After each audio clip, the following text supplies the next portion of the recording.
U ovom tutorialu pokazat ću vam kako da povećate lajkove na društvenim mrežama i subscribe-ove na YouTube-u. Prvo što je potrebno to je da se registrirate na stranicu Grow Socials i kad se registrirate prijavite se i prvi put kada budete ulazili, kad se prijavite u stvari, onda će vas tražiti da postavite što želite reklamirati, na primjer Facebook stranicu, YouTube kanal i tako to.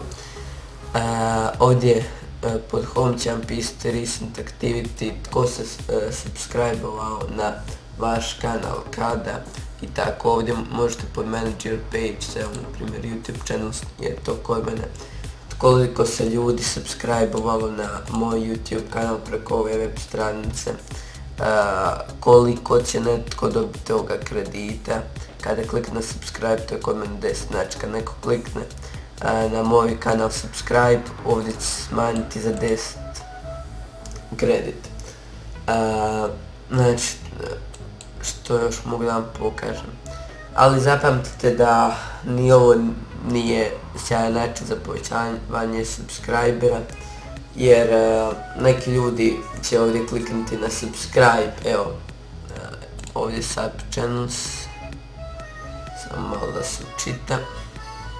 Neko će kliknuti na subscribe da mu se povećava tu kredit i onda će otići na YouTube i ići će unsubscribe, što nije fair prema drugima.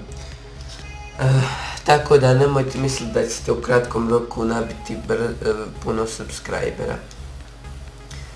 Kredit povećavate tako da na nekoga drugog kliknete subscribe.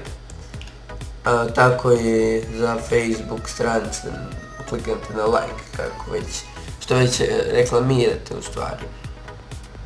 Evo, ako ste primijetili, ja sam prije tjedan dana ima 40 subscribera, a sada imam 156, tako da mi je ova stranica puno podigla subscribe-ove.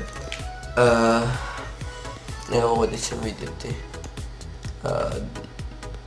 Skupio sam, promijenili su subscriberi za 105, skupio sam 115, ali ih se 10 unsubscribe-ovalo, tako to je ovo što sam govorio za ove neke da se unsubscribe-ovaju.